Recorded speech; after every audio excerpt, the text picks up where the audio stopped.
Alright, welcome back everybody.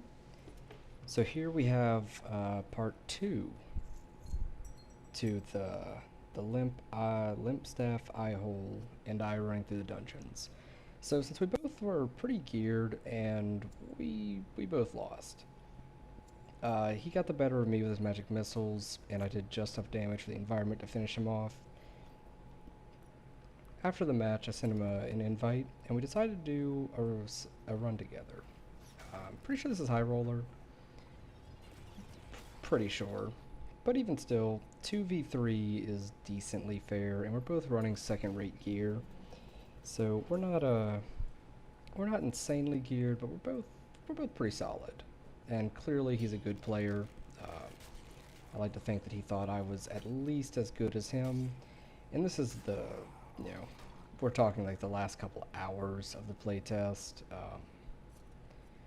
You know, just for fun. So here we are going through what I'm pretty sure is High Roller or something. uh, I really don't know a whole lot about this dungeon anymore. The first playtest, this is all we had.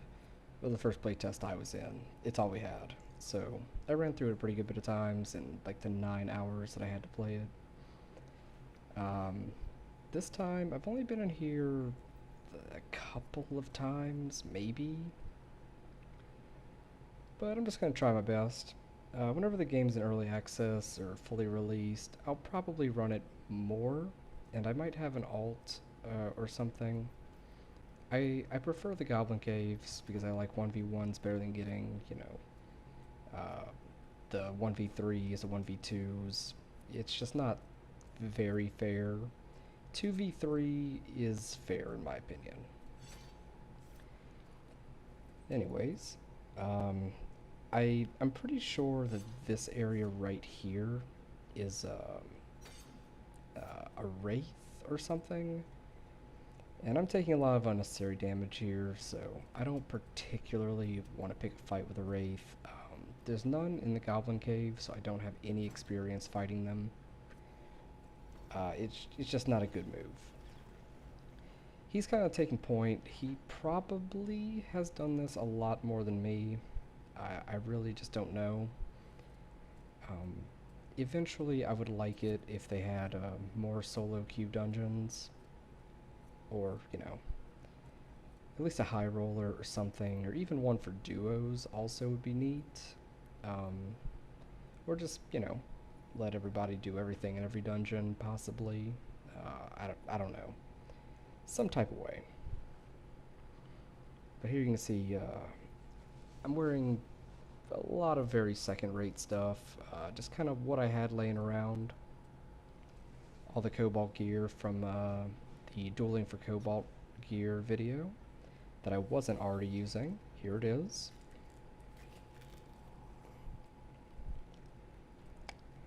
Skeletal Pikemen, I don't have a lot of experience with these guys.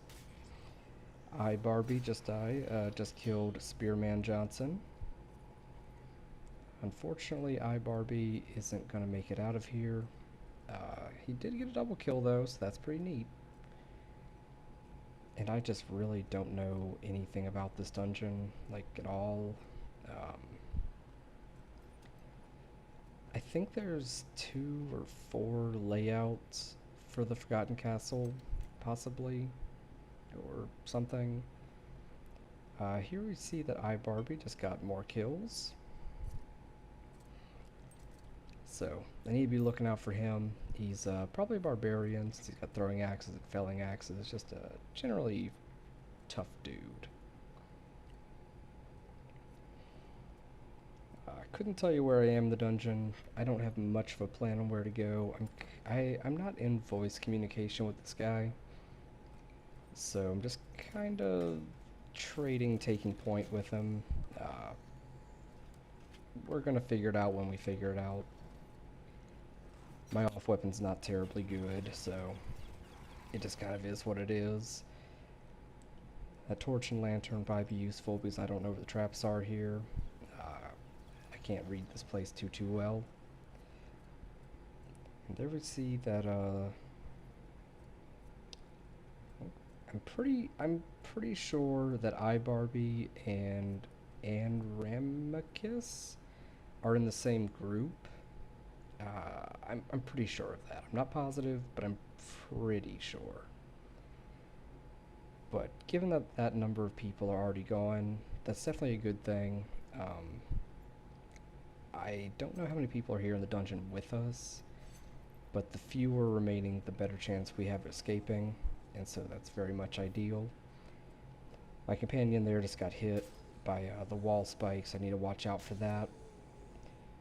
The skeleton's not a huge problem, so we're just going to stab him to death real fast. And we keep pushing. I have no memory of this room. I know I've been in this room before. I just don't remember it terribly well. I'm also pretty sure this arming sword I have might actually be just a gray one, because I don't think I had a bow laying around at the time. We found this lion head chest though, so that's super nice. My loot goblin tendencies are incredibly strong. Um, I hate to be a loot ninja. Uh, Here we find some decently solid boots. They're not fantastic, but definitely probably pretty good. If it wasn't so late in the playtest, they might have been worth keeping just for another backup set of gear. But I also have a tendency to hoard backup gear. Just way too much. In my opinion, it might be a better move to keep your primary set that you are currently wearing, your backup set that's kind of, your second best. And then as far as tertiary gear goes, if you're not using your best set, which would also be your high roller set, just replace as you find things. Um, it's probably just the better way to do it. Next time the game's available to be played, I will likely only keep my very best stuff that I'm saving for high roller or whatever, and then have my backup set that's all my second rate things just in case, and then everything else is effectively just 0 to hero, so I'm not storing too much. You can make a lot of money by selling in the auction house. If you just find something that's pretty good, you can probably sell it for a pretty good amount of gold, but it probably just isn't worth it to waste your time doing all that. I personally do enjoy the auction house. I think that by itself is pretty fun. And here I popped my ale, and that gives me enough strength to take down iBarbie. So he got a lot of kills, but I won in the end there. And also kind of looked like he might have been a fighter. Didn't get a very good look at him. This is a pretty... I think he's a barb. This is a pretty bloody battlefield here. We have the skeleton champion, and we have that cleric. Just all in all, not a great situation. Plus, I get judgmented. You never want to have your Windows Vista update, but fortunately, even though he did hit me, I was able to parry that and put a lot of damage on him really fast. So now we're just going to take care of this guy, and we're the last guys in the dungeon, which is super nice. I can't see what's going on here, so I try to get some light up. And then we should put this guy down here in just a second. We're trading aggro. He's putting out crazy damage, and we get the last hit. He goes down. So now we get to loot. I'm pretty sure this is where we find basically everything that we're going to be taking out of here. I'm definitely loot goblining just a little bit, but I'm grabbing this guy's things. He has a lot of nice things. Did not see what those gloves are, but I'm sure they were pretty solid. So my inventory's full, and this guy didn't have a whole lot. but I'm going to take the little bit that he does have. It's a good chest piece, but I don't think I end up taking it. Maybe I should have, but I didn't. I am able to snag those 2 items though, which is nice. And here, I can take that. And that's about as much time as I have. So, I take my exit. Thank you all for watching, and I'll see you all next time.